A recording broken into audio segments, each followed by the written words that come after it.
Hello बच्चों, स्वागत है आप सभी का आपके अपने चैनल गुरुमत इंस्टीट्यूट पर। आज की ये वीडियो 12th क्लास फिजिक्स की वीडियो रहेगी और फिजिक्स में हमारी एक सीरीज चल रही थी बोर्ड परीक्षा 2021 के लिए अति महत्वपूर्ण 100 न्यूमेरिकल्स, यानी कि बोर्ड परीक्षा 2021 के लिए हम पूरी फिजिक्स यानी फिजिक्स पार्ट 1 फिजिक्स पार्ट 2 दोनों पार्टों से छांटे गए अति महत्वपूर्ण सवाल, यानी कि बोर्ड परीक्षा का जो न्यूमेरिकल्स आना है वो इन्हीं सवालों से आएगा या इन्हीं सवालों जैसा आएगा, इनसे बाहर बिल्कुल भी नहीं आने का है। तो वो 100 न्यूमेरिकल्स हम करा रहे थे, तो उनमें से मैं अब तक आपको 7 पार्ट, यानी कि ये 7वां पार्ट रहेगा, 6 पार्ट में आपको पहले ही दे चुका हूं। तो आज की ये वीडियो यानी 7वां पार्ट है और इसके बाद एक पार्ट और आएगा, पूरा खत्म हो जाएगा। और आज जो क्वेश्चंस की हम बात करें तो 51 से लेकर 60 प्रश्न करेंगे, क्योंकि मैं वो 100 न्यूमेरिकल्स आपको करा रहा था। तो 100 न्यूमेरिकल्स के बाद में मैंने क्या किया था कि उन 100 न्यूमेरिकल्स को और कंप्रेस करके 70 न्यूमेरिकल्स में कन्वर्ट कर दिया था।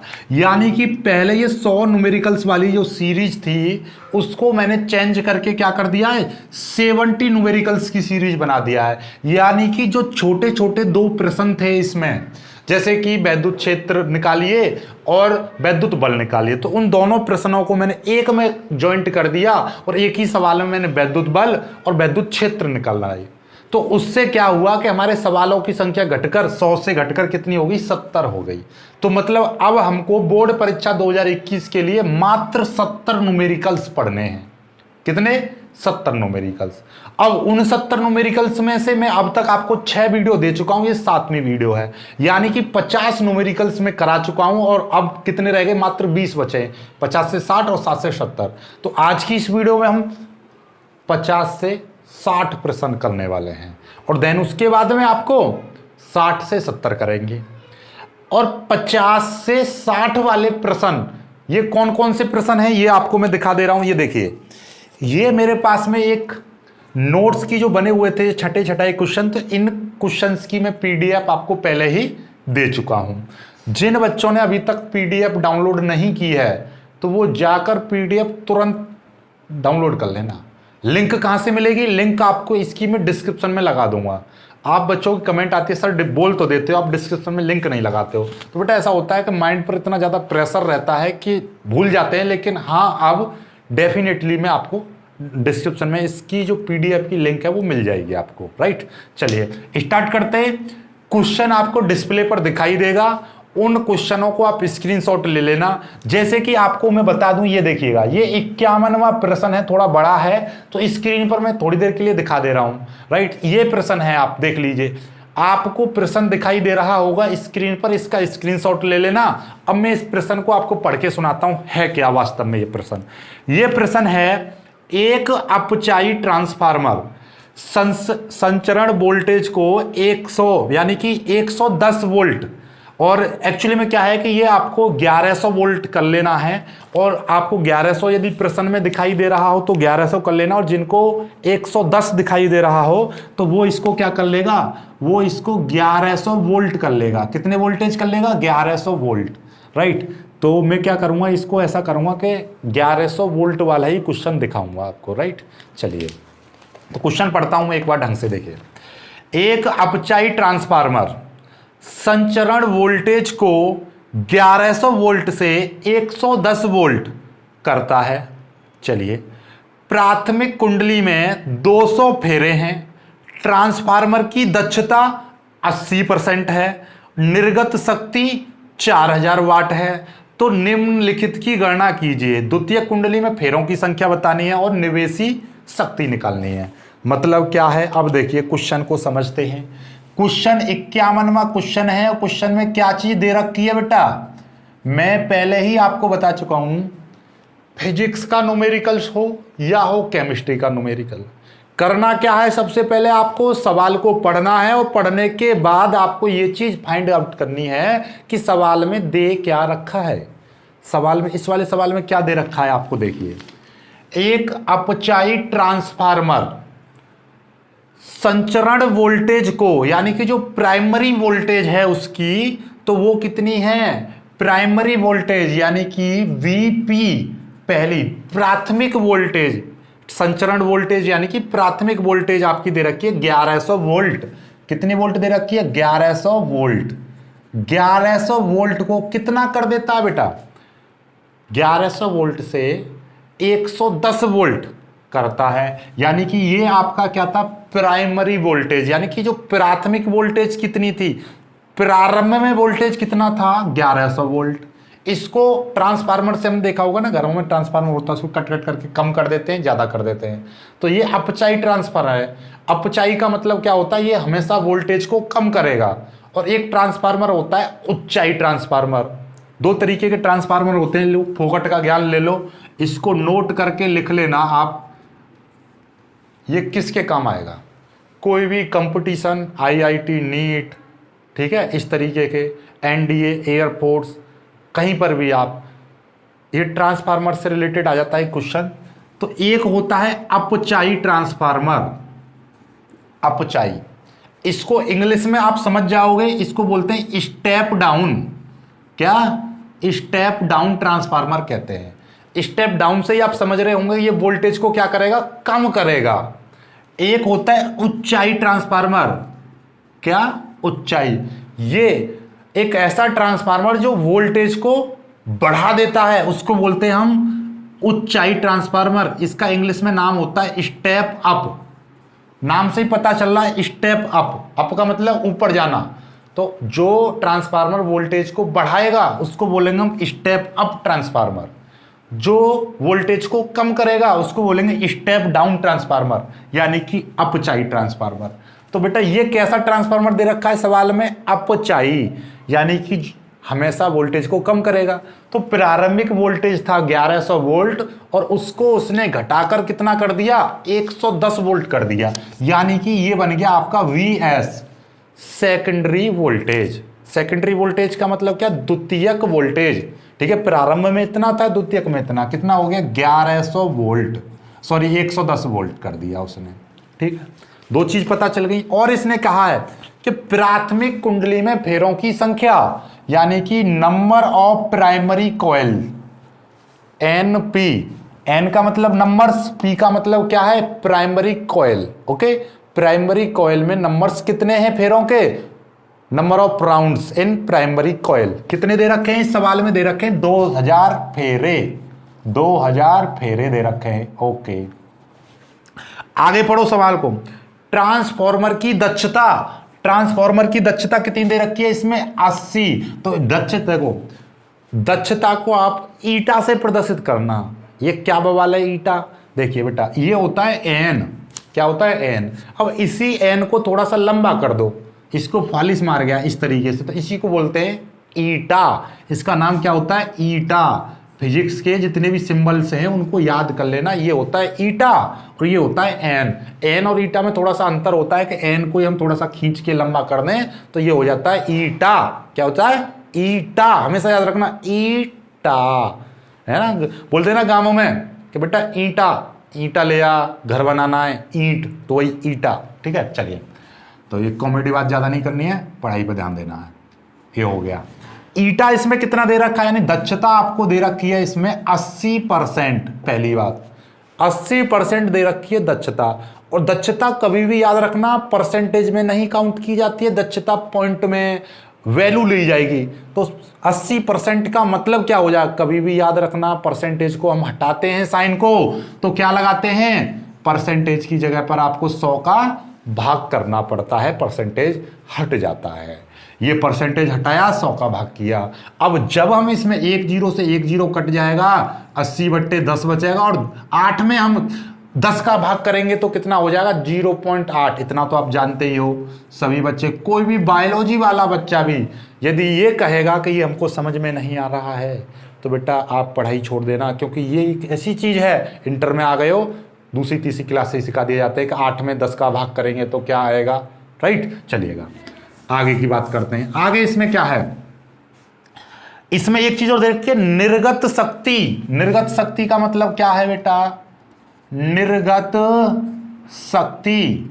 निर्गत शक्ति का मतलब है आउटपुट पावर कितनी दे रखी है। निर्गत का मतलब क्या होता है? आउटपुट। तो आउटपुट पावर कितनी दे रखी है? इसने दे रखी है 4000 वाट।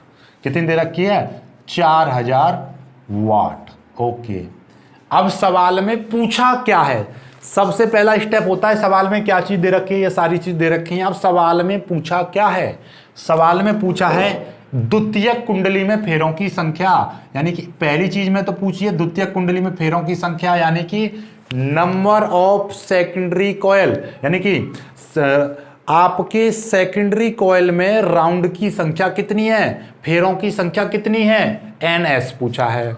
दूसरा क्या चीज पूछी है, निवेशी वोल्टेज, निवेशी को बोलते हैं हम निवेशी शक्ति। निवेशी शक्ति मतलब क्या है, इनपुट में कितनी शक्ति दी गई, इनपुट की पावर कितनी है, राइट, ये चीज पूछी है। अब देखिएगा, और आपको मैं बता दूं, कुछ बच्चे सोच रहे होंगे कि सर जी इसमें से टिप रहे हैं, बेटा इसमें केवल क्वेश्चन लिखा हुआ है, ठीक है, ये हमेशा याद रखना। चलिए अब करते हैं हम इसका सॉल्यूशन, ये केवल सवाल था यहां तक। चलिए थोड़ा सा कर देते हैं इसको लवली तरीके से सपा।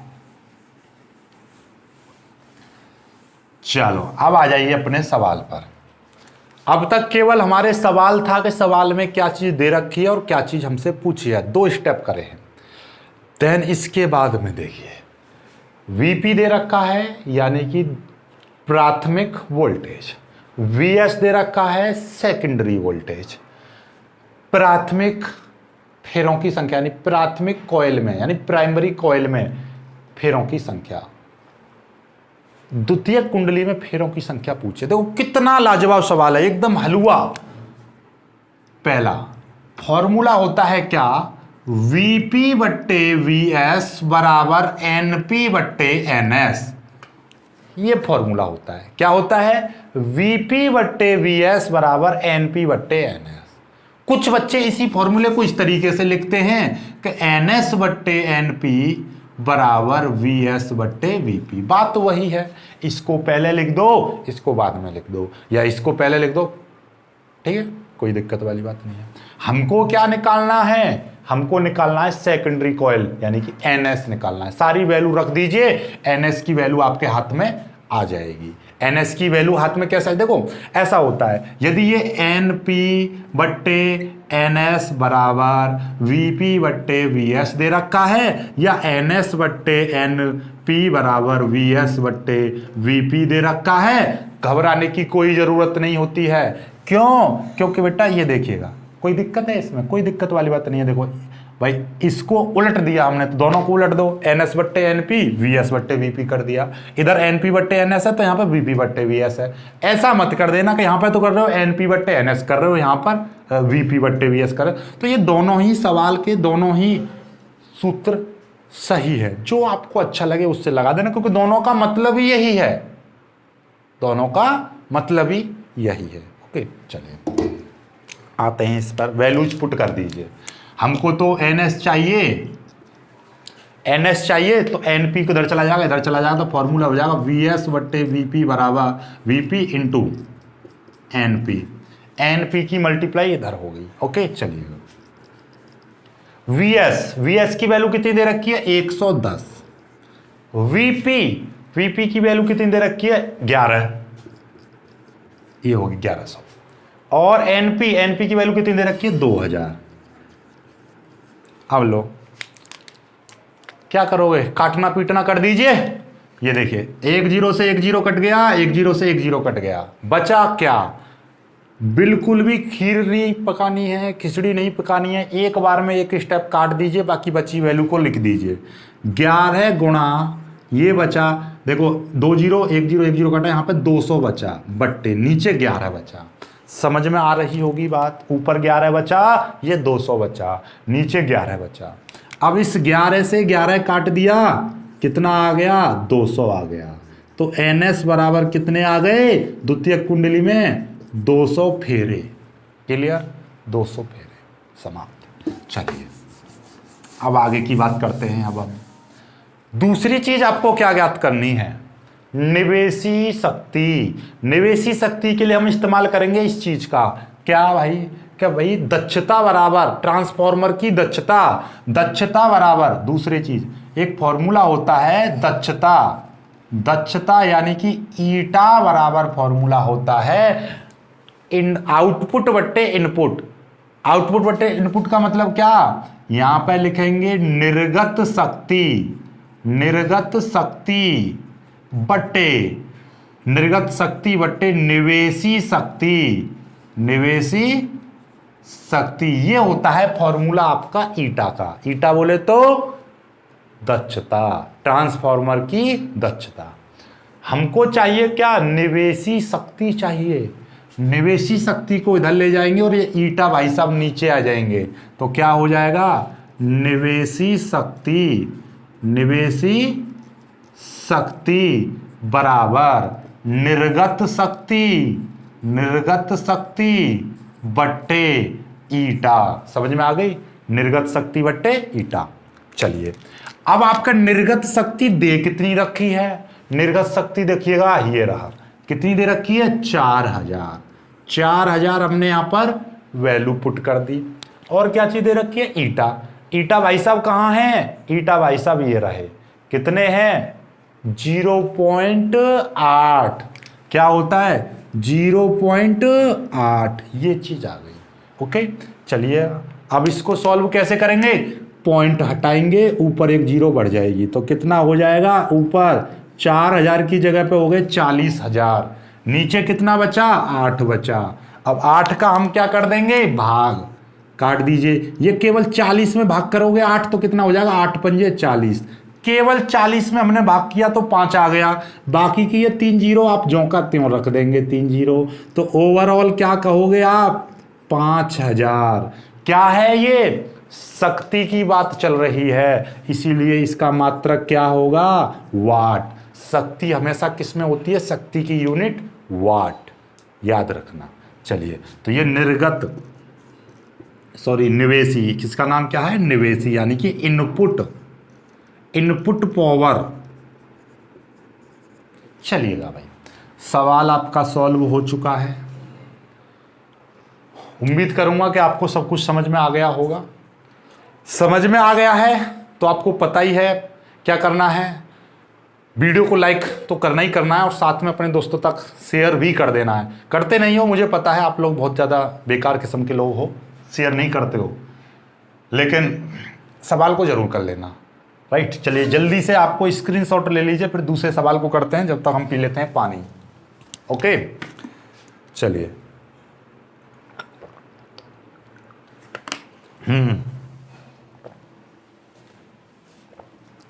एक सवाल तुम्हारा हो चुका, मैं साइड में हट जाऊं, लो।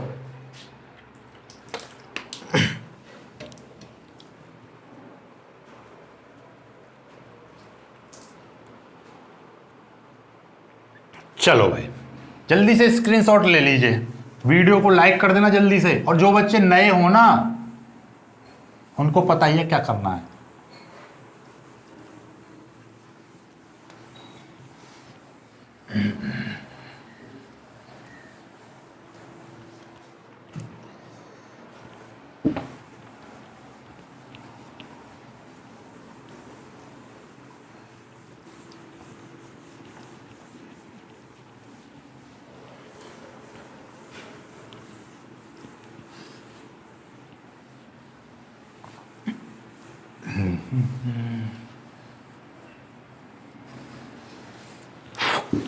चलिए अब आ जाते हैं अपने 52वें प्रश्न पर। और 52वां जो प्रश्न है वो लिखने की जरूरत नहीं है, उसको मैं डिस्प्ले पर नहीं दिखाऊंगा, इसका चित्र है, चित्र में बना दे रहा हूं, क्योंकि चित्र से ही आप समझोगे और चित्र मेरे को बनाना ही पड़ेगा, इसलिए मैं चित्र ही बना दे रहा हूं। ये देखिएगा, ये है आपका 52वां प्रश्न।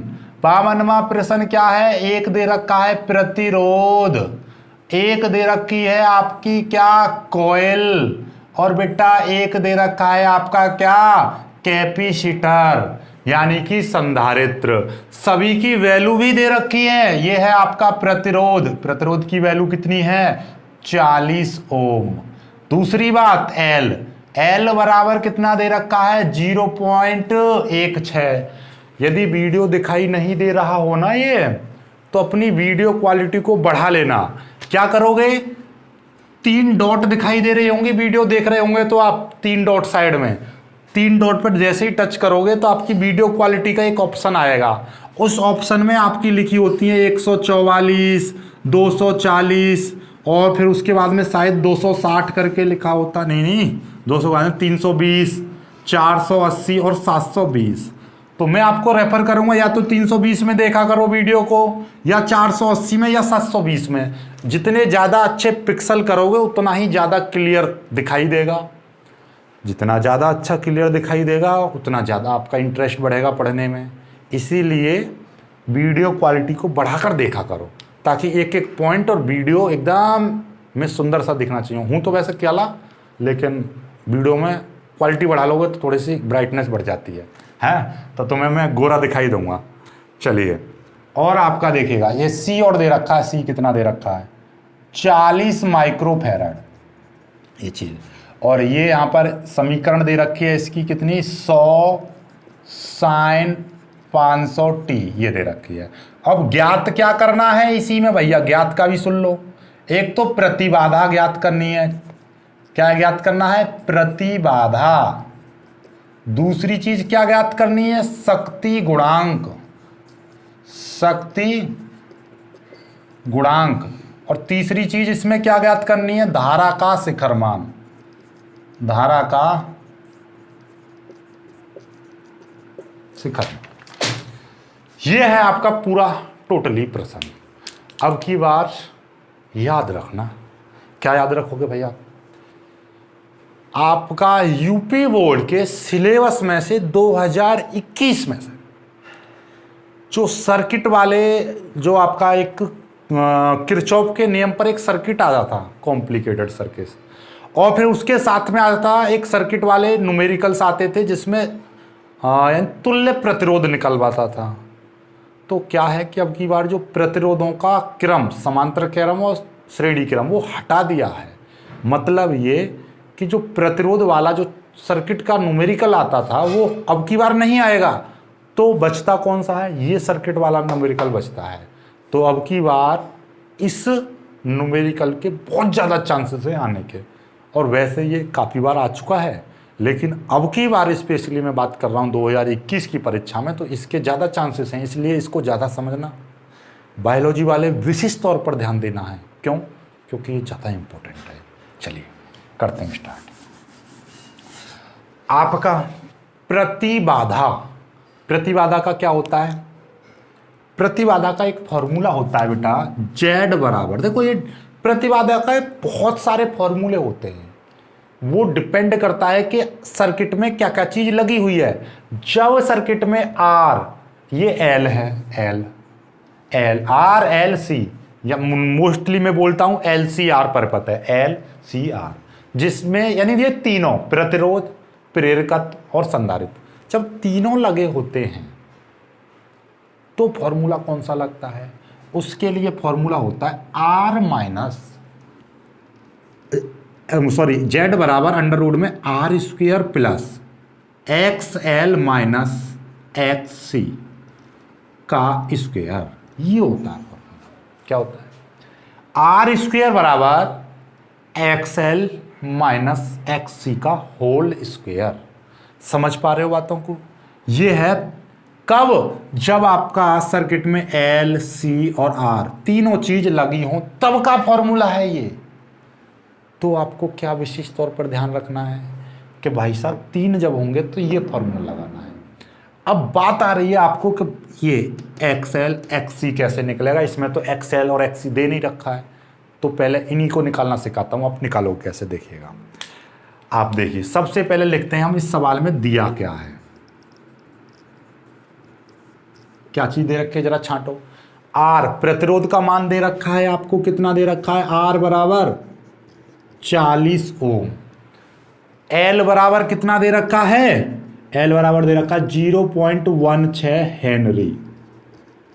एक्चुअली में क्या है, मैं इसका हेनरी लिखना भूल गया हूं, तो ये क्या है? हेनरी। इसका मात्रक, प्रेरकत्व का मात्रक क्या होता है? हेनरी।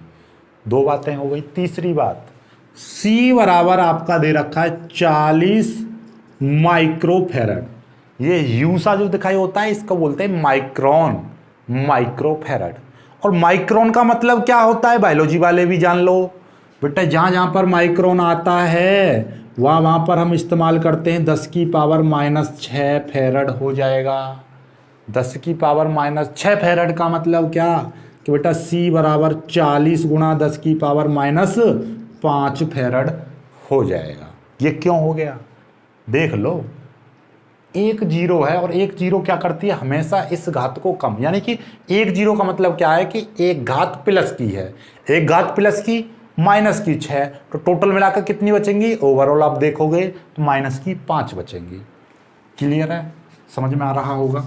चलिए यहां के बाद में देखिएगा, आपको ये सारी चीज मिल गई। अब ये समीकरण दे रखी थी, इस समीकरण का क्या रोल होता है, इस समीकरण का रोल होता है, ये समीकरण दे रखी है आपका 100 sin 500t, इसको समीकरण 1।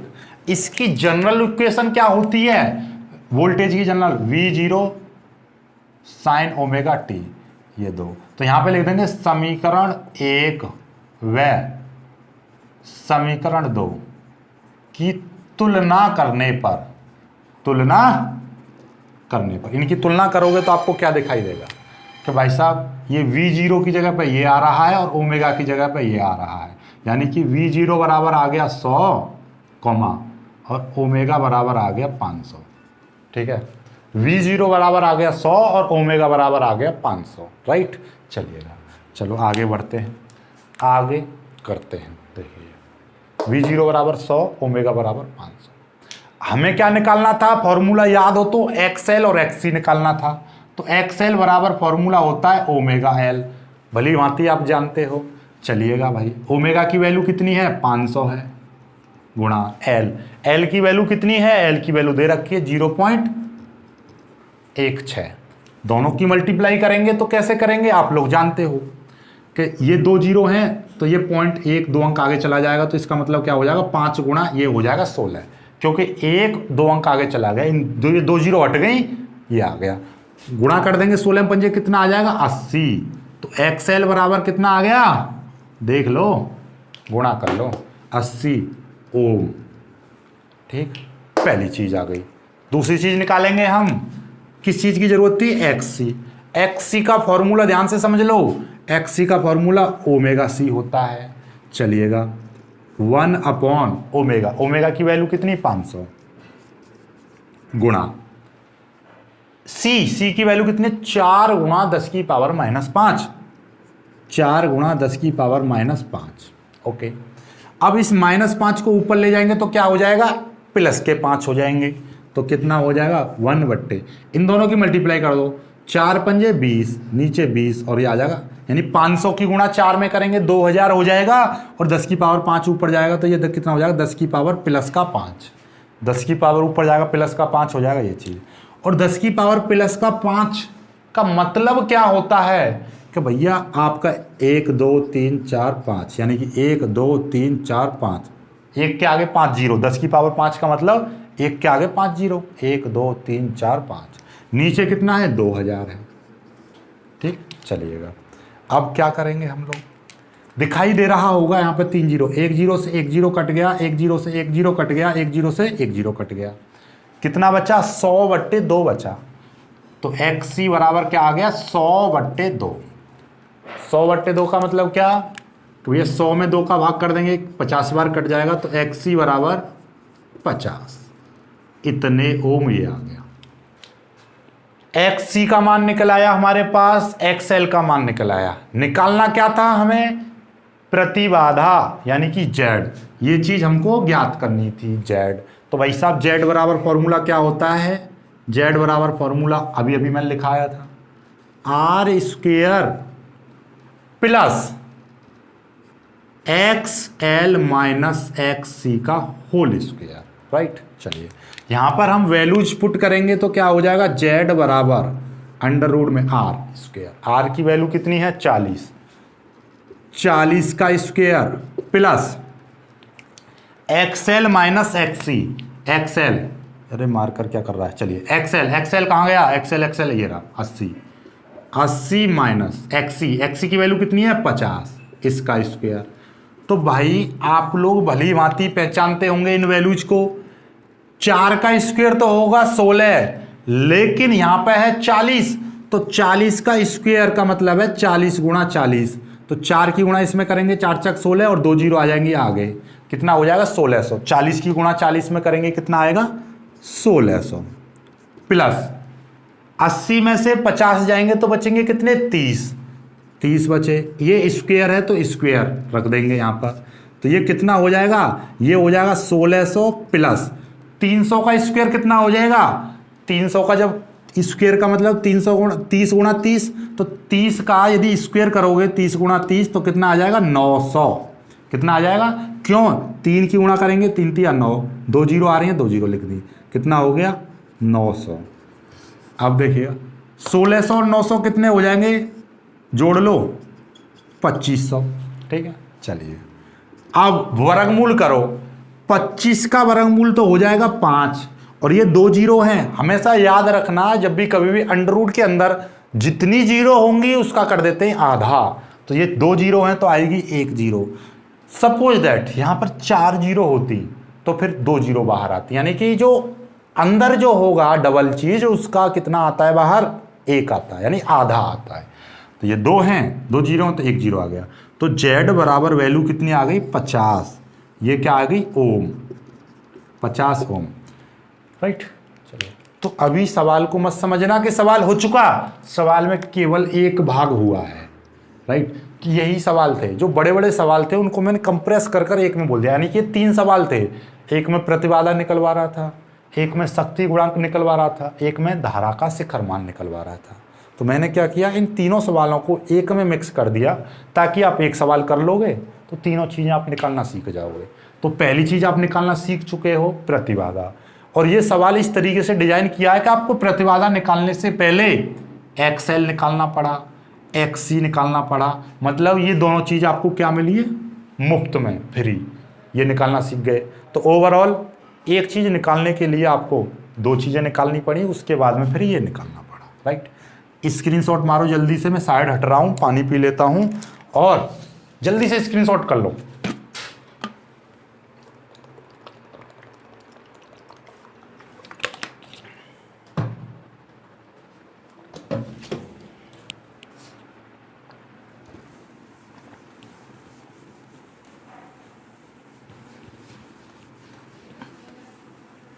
याद रख लेना जेड बराबर कितना आया था इसका यूज होगा भाई, जेड बराबर कितना आया है इसका यूज होगा, इसीलिए कोई भी बच्चा इसको भूलेगा नहीं। जेड बराबर कितना आया था, जेड बराबर अभी अभी हमने निकाला है, पहला आंसर कितना आया था, जेड बराबर अभी अभी हमने 50 निकाला है, 50 ओम।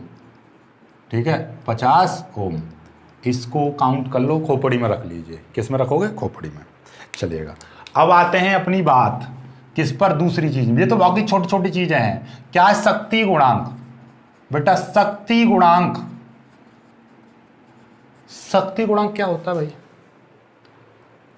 जब हमने थ्योरी कराई थी शक्ति गुणांक के बारे में बात छिड़ी थी। शक्ति गुणांक को हम कॉस फाई से प्रदर्शित करते हैं और इसका फॉर्मूला क्या होता है भाई, आर बट्टे जेड।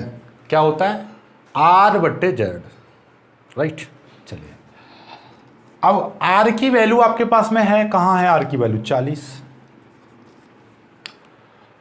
जेड की वैल्यू अभी आपने निकाली थी, कितनी है जेड की वैल्यू, ये रही 50। अभी बताया था जेड का वैल्यू का इस्तेमाल होगा शक्ति गुणांक निकालने के लिए, यहां पर लिख देंगे 50। कर लो भाग, कितना आएगा, कैसे करेंगे हम, इस जीरो से ये जीरो कट गया, आ गया 4/5। ओके, अब 4 में 5 का भाग कर लेंगे, कैसे करोगे, बायोलॉजी वाले विशेष तौर पर ध्यान देना कि भैया ना जाने की जीरो, फिर लगाते हैं हम पॉइंट। यहां पर जैसे ही पॉइंट लग जाएगा तो यहां पे तुरंत ऑटोमेटिकली 1 जीरो बढ़ जाएगी, 1 जीरो बढ़ गई, 5 का भाग कर लेंगे, 5 अट्ठे 40, काम खत्म, 0.8 आ गया शक्ति गुणांक। कभी भी याद रखना, यदि आप बाय द वे कंफ्यूजन रहती है कि भाई ये वाला फॉर्मूला, बच्चे लोग क्या कर देते हैं जल्दबाजी में, कुछ बच्चे इसको आर बट्टे जेड की जगह पर क्या लिख देते हैं, जेड बट्टे आर कर देते हैं। होता है ऑब्वियसली, हम भी कभी कभी भूल जाते हैं तो जेड बट्टे आर कर देते हैं। तो ऐसी कंडीशन में आपको किस तरीके से याद रहे कि हमको ये फॉर्मूला गलत है, याद रखना शक्ति गुणांक का मान यदि 1 से कम आए तो समझ जाना उत्तर ठीक है, यानी कि ये फॉर्मूला आपने सही लगाया है। किसी कारण ये वैल्यू 1 से अधिक आ जाए तो समझ लेना फॉर्मूला आपका उल्टा लग गया। क्यों? देख लो यहां पर करके, ये अभी हम जेड बट्टे आर लगा देंगे, यानी जेड बट्टे आर लगा देंगे, मतलब जेड की वैल्यू कितनी 50, आर की वैल्यू कितनी 40। काट के देख लो 5/4 आएगा, और 5 में यदि आप 4 का भाग करोगे तो 4 एकन 4, 1 बचेगा। पॉइंट लगाएंगे 0, 4 दूनी 8, बचेंगे 2, पॉइंट लगा हुआ है 0, 4 पंजे 20, तो कितना आएगा 1.25 आएगा। क्या बताइए?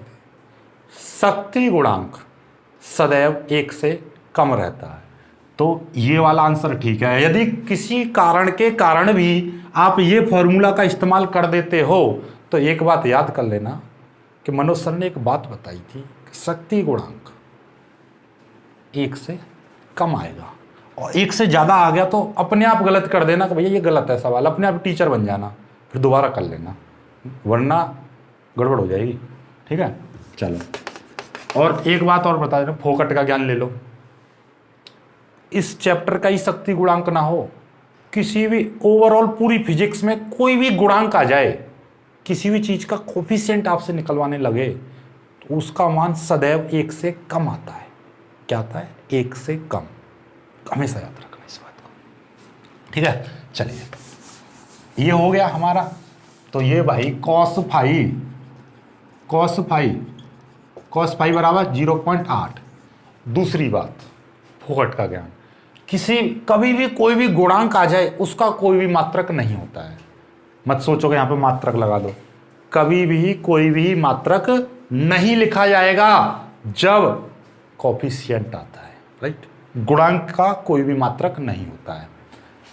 तो it means IIT, NEET, air force, NDA के लिए स्पेशली लिख लो कि भैया शक्ति गुणांक विमाहीन राशि होती है, मात्रकहीन राशि होती है, इसका कोई भी मात्रक नहीं होता है, राइट। चलिएगा, तीसरी बात, धारा का शिखर मान। धारा का शिखर मान आपको निकालना है। नॉर्मली हम धारा का शिखर मान, वैसे मैं नॉर्मली आपसे बात करूं तो V बराबर क्या होता है? IR होता है, IR। चलिएगा, तो यहां पर हम क्या बात कर रहे हैं? शिखर मान। शिखर का मतलब होता है मैक्सिमम वैल्यू, पीक वैल्यू, अधिकतम वैल्यू, जो सबसे ज्यादा उच्चतम है। उच्चतम का मतलब क्या है कि भैया हम वोल्टेज भी उच्चतम लेंगे, धारा भी उच्चतम लेंगे, और इस सर्किट का प्रतिरोध कितना है? सर्किट का प्रतिरोध Z। सर्किट इस टोटल, यानी सर्किट मतलब देखो, नॉर्मली केवल यदि परिपथ में R लगा होता तो लेते R ही इस्तेमाल करते प्रतिरोध, लेकिन इस परिपथ में R की जगह पर L भी लगा हुआ है, C भी लगा हुआ है, तो मतलब क्या? इन सभी के द्वारा कंबाइंड रुकावट कितनी पैदा हो रही है धारा के मार्ग में, उसको बोलेंगे हम Z, प्रतिबाधा, राइट। तो ये आएगा Z।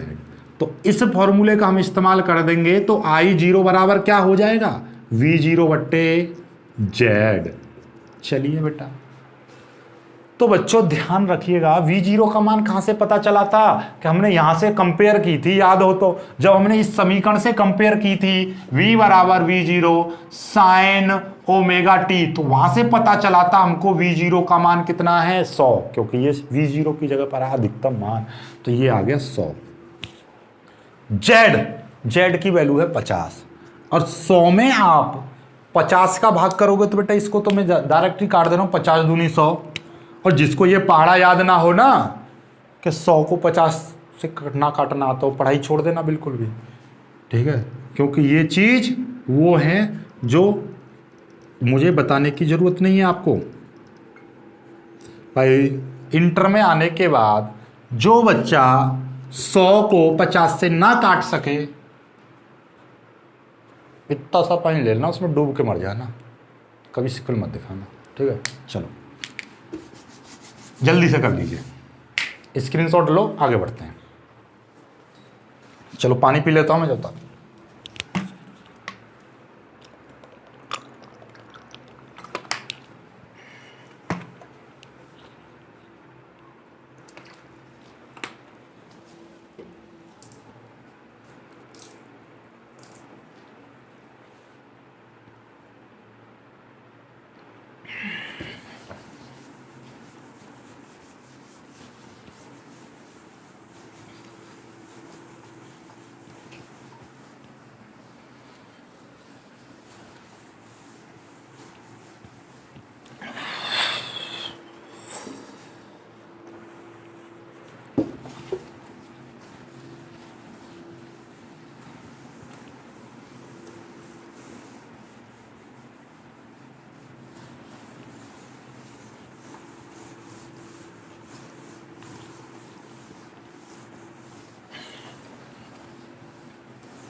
चलिए बेटा, अब आते हैं हम 53वें सवाल पर। 53वें सवाल में क्या दे रखा है? खाने पीने के लिए तो कुछ नहीं दे रखा है। डिस्प्ले पर दिखाई दे रहा होगा सवाल। क्या दिखाई दे रहा है? सभी लोग जो डिस्प्ले पर दिखाई दे रहा है ना प्रश्न, इसका स्क्रीनशॉट ले लेना। चलिए भाई, प्रश्न में पढ़ देता हूं। एक प्रत्यावर्ती वोल्टता का समीकरण V बराबर 100√2 sin 100t है। वोल्टता का वर्ग, माध्य, मूल मान और आवृत्ति ज्ञात करनी है। बहुत ही सिंपल सवाल है। क्या दे रखा है सवाल में? केवल बेटा एक समीकरण दे रखी है। V बरोबर 100√2 साइन 100 पाई और ये हो गया t, ये दे रखा है। और इसी सवाल में आपसे क्या क्या चीज पूछी है? एक चीज तो इसमें पूछी है आपसे वर्ग, माध्य, मूल मान। वोल्टता का RMS वैल्यू आपसे पूछी है। दूसरी चीज आपसे आवृत्ति का देखो, कहीं कहीं के पर मैं आवृत्ति को एफ से प्रदर्शित करता हूं तो कहीं पर एन, तो घबराने वाली बात नहीं है। एफ का मतलब फ्रीक्वेंसी और उसी को मैं एन से प्रदर्शित कर दूं तो मैं क्या, बहुत सारी किताबें हैं अलग अलग राइटरों की, तो वो अलग अलग प्रदर्शित करते हैं, लेकिन घबराने की जरूरत नहीं है। ओके, चलिए चलते हैं सवाल की ओर। सवाल क्या कह रहा है? बहुत ही प्यारा सवाल है। V बराबर 100√2, वही चीज काम करना है। यहां से स्टार्ट करता हूं मैं इधर से। V बराबर 100√2 साइन 100 पाई और ये हो गया t। ओके, इसको बेटा मैं एक समीकरण मान लेता हूं। देन इसके बाद में इसकी नेचुरल समीकरण लिख रहा हूं, जो जनरल इक्वेशन होती है। तो साधारण और जनरल जो भी है, आप अपनी भाषा में कुछ भी बोलिए, ठीक है। ओमेगा टी, ये है इसकी साधारण जनरल इक्वेशन, ठीक है। चलिए भाई, आपका जनरल इक्वेशन आ गई। अब इन दोनों की तुलना कर दो। समीकरण 1 व समीकरण 2 की तुलना। जैसे हम दोनों की तुलना करेंगे तो ये V0 बराबर आ गया 100√2 और ओमेगा बराबर आ जाएगा आपका 100 पाई। कितना आ जाएगा? V0 बराबर 100√2 और ओमेगा बराबर 100 पाई आ गया।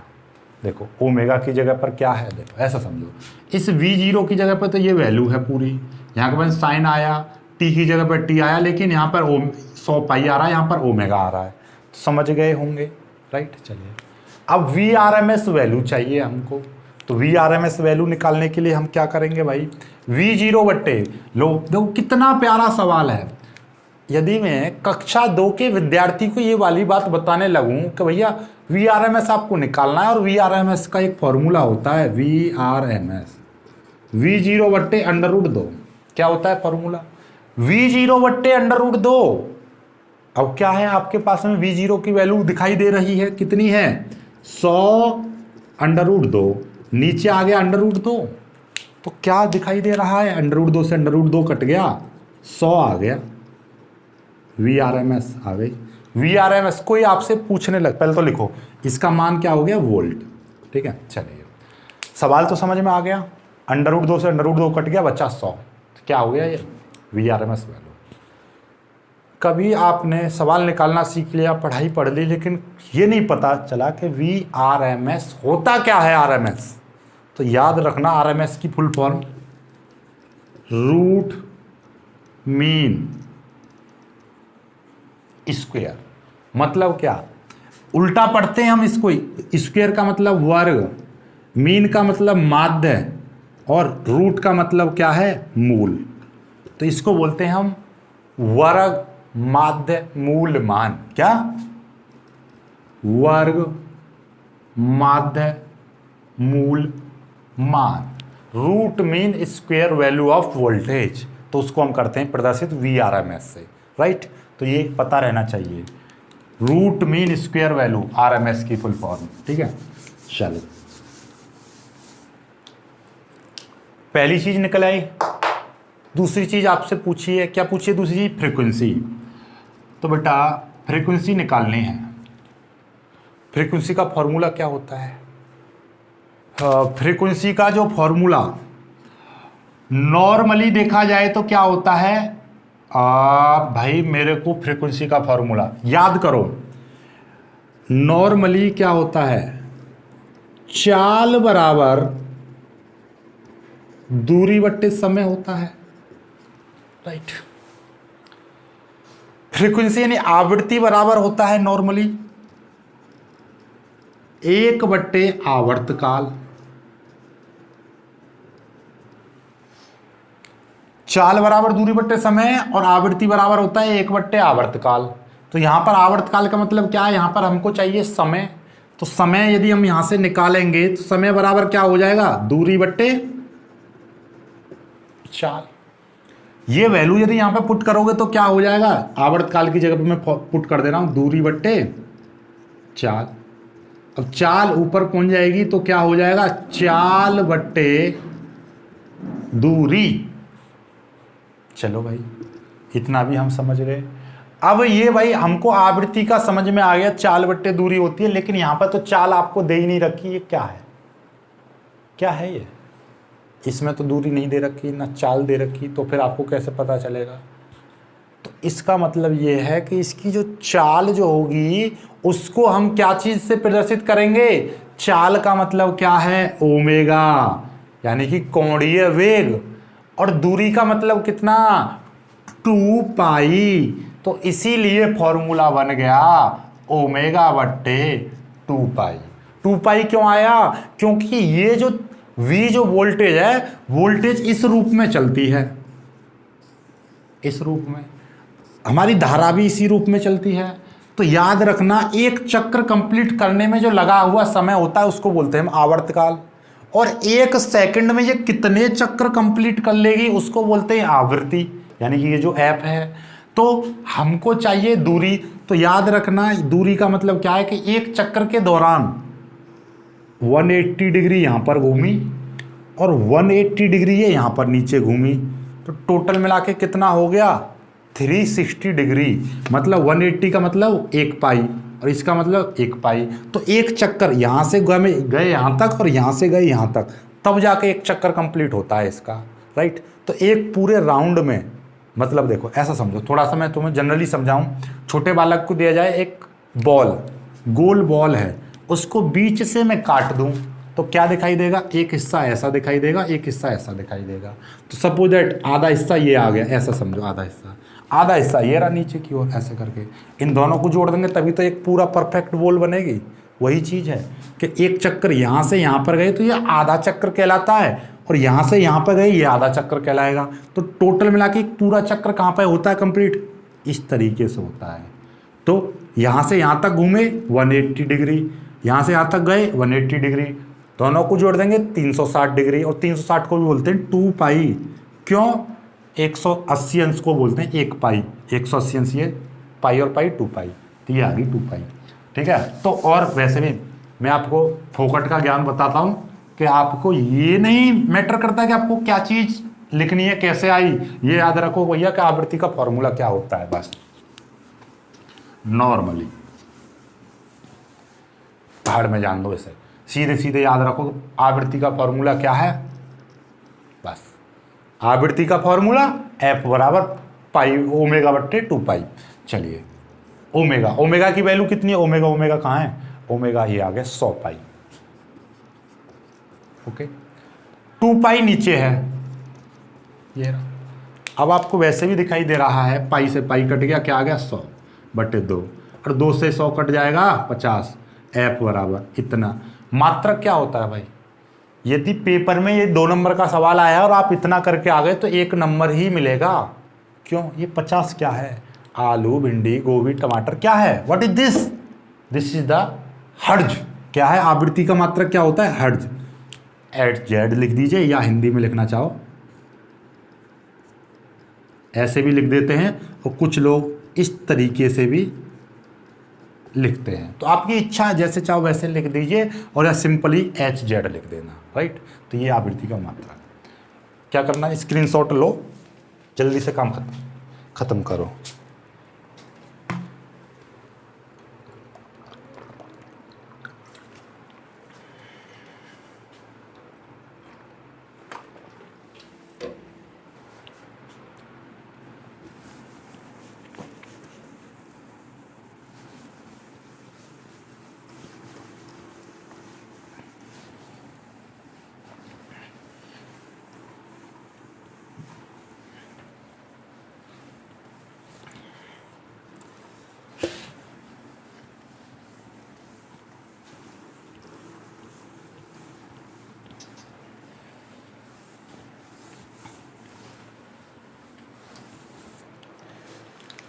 अब आते हैं भाई 54वें सवाल पर। 54वां सवाल स्क्रीन पर दिखाई दे रहा होगा आपको।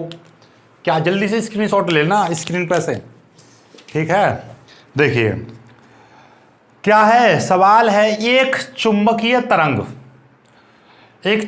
तरंग क्षेत्र में चुंबकीय क्षेत्र का आयाम 510 नैनो टेस्ला है। विद्युत क्षेत्र का आयाम ज्ञात करना है, राइट। चलिए, बहुत ही प्यारा सा सवाल है। सवाल में आपको दिया है, क्या दे रखा है, सवाल में दे रखा है आपको चुंबकीय क्षेत्र का आयाम। चुंबकीय क्षेत्र को हम किससे प्रदर्शित करते हैं, B0 से। तो B0 बराबर क्या दे रखा है, B0 बराबर दे रखा है आपका 510 नैनो टेस्ला। ओके, अब आप पहली बात तो इस नैनो टेस्ला को ही थोड़ा सा सॉल्व करो भाई। नैनो का मतलब क्या होता है, नैनो का मतलब होता है 10 की पावर -9 और ये हो जाएगा टेस्ला। कुछ बच्चे घबरा जाते हैं नैनो का मतलब कैसे, देखो ऐसा होता है जैसे कि हम बोलते हैं 1 किलोग्राम बराबर क्या होता है, 1000 ग्राम, ठीक है। इसी को फिजिक्स की भाषा में लिख दूंगा 10 की पावर 3 ग्राम। कुछ अजीब लगा, अब नहीं लगा होगा, क्यों, क्योंकि ये तो तुम जानती हो ना 1 किलोग्राम बराबर 1000 ग्राम होते हैं। लेकिन मैं इसी चीज को इस तरीके से बोलता 1 किलोग्राम बराबर 10 की पावर 3 ग्राम। अब थोड़ा सा महसूस हो रहा है 10 की पावर 3 मतलब क्या, मतलब यही बेटा 1000 को बोलते हैं 10 की पावर 3। अब इसको उल्टा पढ़ो कि 1 ग्राम बराबर कितने किलोग्राम, 1 ग्राम बराबर कितने किलोग्राम। किसी से पूछोगे तो कोई कहेगा यार पागल है, नहीं, फिजिक्स में थोड़ा सा पर 1 ग्राम ही तो निकालने हैं। तो देखिएगा 1 किलोग्राम बराबर आपका 10 की पावर 3 ग्राम है। तो आपको चाहिए कि 1 ग्राम में कितने किलोग्राम होते हैं। तो आप कहोगे भैया हमारा ये चीज़ 1/10 की पावर 3 इतने किलोग्राम, और यहाँ पर आ जाएगा ग्राम, मतलब 1 ग्राम लिख सकते हैं। तो 1 ग्राम बराबर इतने किलोग्राम होते हैं, मतलब कितने कि भाई 1 ग्राम बराबर 1/10 की पावर 3 किलोग्राम, यानी कि 10 की पावर -3 किलोग्राम। समझ में आ गई बात कि 1 ग्राम बराबर 10 की पावर -3 किलोग्राम। सेम यही कॉन्सेप्ट यहाँ पर यूज होता है कि 1 नैनो टेस्ला बराबर होता है 10 की पावर -9 टेस्ला, राइट। पूछा क्या है, अब पूछा है आपसे विद्युत क्षेत्र का आयाम, यानी कि E0 आपसे पूछा है, विद्युत क्षेत्र का आयाम E0 आपसे पूछा है। नॉर्मली फॉर्मूला देखो, अब ऐसा है कि कुछ बच्चे कहते हैं कि सर हम पे फॉर्मूले याद नहीं होते, बड़ी दिक्कत है, समस्या, आपत्ति विपत्ति समस्या, और सभी चीज का एक समाधान पढ़ना पड़ेगा, ठीक है। चलिए, तो वैसे नॉर्मली आपको मैं याद करूँ, EBC याद कर लो, क्या E0 बराबर B0 और C, EBC हो गया याद, लो फॉर्मूला लग गया। चलिए, अब E क्या है, विद्युत क्षेत्र का आयाम, B क्या है, चुंबकीय क्षेत्र का आयाम, और C क्या है, प्रकाश की चाल। चलिए, तो ये C है प्रकाश की चाल। B की वैल्यू कितनी है, 510 गुणा 10 की पावर -9। C की वैल्यू कितनी है, 3 गुणा 10 की पावर 8। तो कितना हो जाएगा, अरे नॉर्मली देखो भाई, के हो गया 510 गुणा ये 3 आ गया गुणा 10 की पावर -9 में से ये देखिए 10 की पावर -9 और ये है 10 की पावर 8, तो कितना बचेगा, माइनस का 1 बचेगा। और -5 इसकी मल्टीप्लाई करेंगे, 3 की 0, 3 एकन 3 और 3 पंजे 15, इतना आ जाएगा, गुणा 10 की पावर -1। तो याद रखना जितनी जीरो होती हैं उसका मतलब उतने ही प्लस की घात हैं। तो एक जीरो का मतलब एक प्लस की घात, यहाँ पे एक माइनस की घात है, तो एक जीरो इस एक माइनस को खत्म कर देगी, तो यहाँ पे कितना बचेगा, 153 E0 बचेगा। ये वैद्युत क्षेत्र बचा। और वैद्युत क्षेत्र का मात्रक क्या होता है भाई, वैद्युत क्षेत्र का मात्रक न्यूटन प्रति कूलाम। क्या होता है, न्यूटन प्रति कूलाम। ये मात्रक जरूर याद रख लेना है आपको। स्क्रीनशॉट, बहुत जल्दी स्क्रीनशॉट ले लीजिए, फिर आगे करते हैं हम। और अब वीडियो लंबा होता जा रहा है, होता जा रहा है, होता जा रहा है, तो आज हम इस वाली चीज को क्या करते हैं, 51 से केवल 55 तक ही कराते हैं, क्योंकि भैया अब मेरे बस की ना है खड़ा होना, एनर्जी बहुत ज़्यादा डाउन हो रही है, इसीलिए ऐसा करूँगा, दूसरी वीडियो बना दूंगा, राइट। और आज ही मिल जाएगी आपको शाम तक, और नहीं मिलेगी तो शाम को लाइव कर दूंगा, लेकिन इस पार्ट का सॉल्यूशन आज ही मिल जाएगा। इसीलिए इस वाले सवाल को कर लो, इसके बाद एक और सवाल कर लेते, तो 51 से 55 तक के हो जाएंगे आज, फिर 55 से 60, 60 से 65, फिर 70, श्री राधे कर देंगे हम, ठीक है।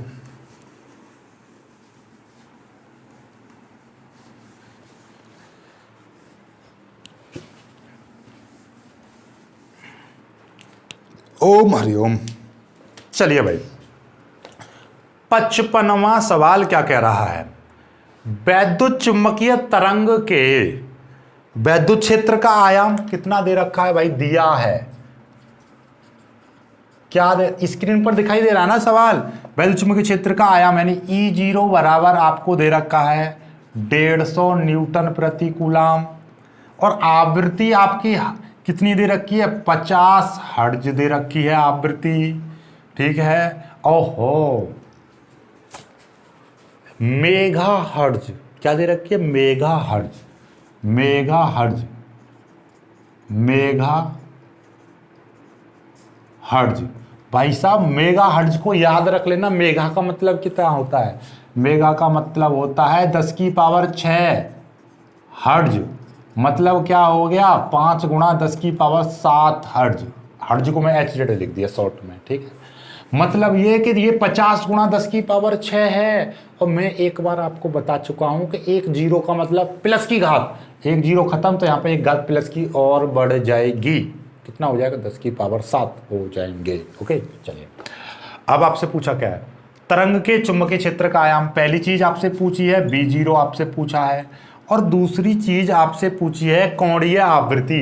भाई बड़ा मजा आ गवा, ओमेगा पूछा है। चलिए लास्ट सवाल, इंपोर्टेंट सवाल, खोपड़ी की नसों को थोड़ा सा खोल लो, देखिए कैसे लगाएं इसका फॉर्मूला, करें इसको सॉल्व। चलिए तो V0 चाहिए, तो फॉर्मूला क्या था, याद हो तो E0 बराबर B0C, EBC बताया था ना।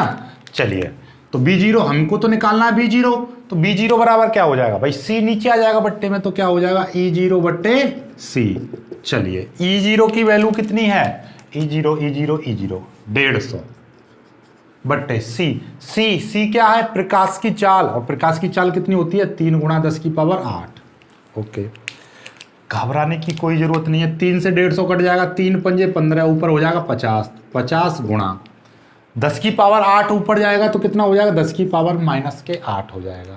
और आप लोग एक बात भली भांति जानते हो, एक जीरो का मतलब क्या होता है, प्लस की घात, और ये है -8 घात, तो -8 में 1 जोड़ेंगे तो कितना आ जाएगा, प्लस का -7 आ जाएगा, इतना आ गया। एक जीरो से एक घात कम हो जाती है, तो कितना आ जाएगा, 5 गुणा 10 की पावर -7 आ जाएगा। ये B0 है, B0 का मात्रक क्या होता है, टेस्ला। B0 का मात्रक क्या होता है, टेस्ला, ठीक है। क्या है B0 का मात्रक, टेस्ला, ओके। चलिएगा दूसरी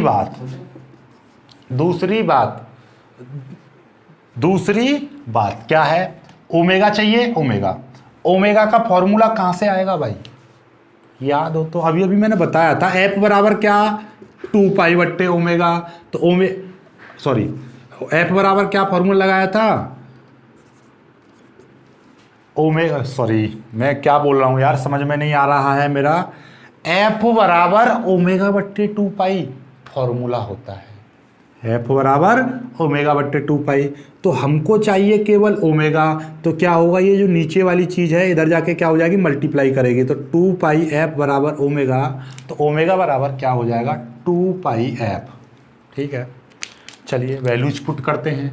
2 पाई की वैल्यू 3.14 गुणा एफ की वैल्यू, एफ की वैल्यू, एफ की वैल्यू कितनी हो जाएगी 5 गुणा 10 की पावर 7, ये एफ की वैल्यू। इन दोनों की मल्टीप्लाई करेंगे तो हो जाएगा 10 गुणा 3.14 गुणा 10 की पावर 7। 10 का मतलब क्या, 1 जीरो प्लस की, 1 जीरो मतलब 1 घात प्लस की, यहां पर है आपका 10 की घात 7 है, तो 1 जीरो और उधर जुड़ जाएगी तो कितना हो जाएगा 3.14 गुणा 10 की पावर 8।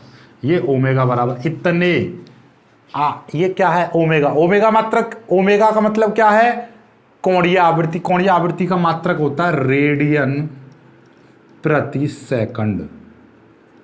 क्या होता है, रेडियन प्रति सेकंड। तो ये आपका पूरा का पूरा हो चुका है। आई होप कि ये जो सवाल हैं आपको बहुत अच्छे से समझ में आ गए होंगे। समझ में आ गए हैं तो वीडियो को लाइक कर देना, अपने दोस्तों के साथ शेयर कर देना। जो बच्चे नए हैं वो चैनल को सब्सक्राइब जरूर कर लेना और इन क्वेश्चंस की ज़्यादा से ज़्यादा प्रैक्टिस कर लेना। मिलेंगे खूबसूरत सी वीडियो में, तब तक के लिए बाय बाय, जय हिंद।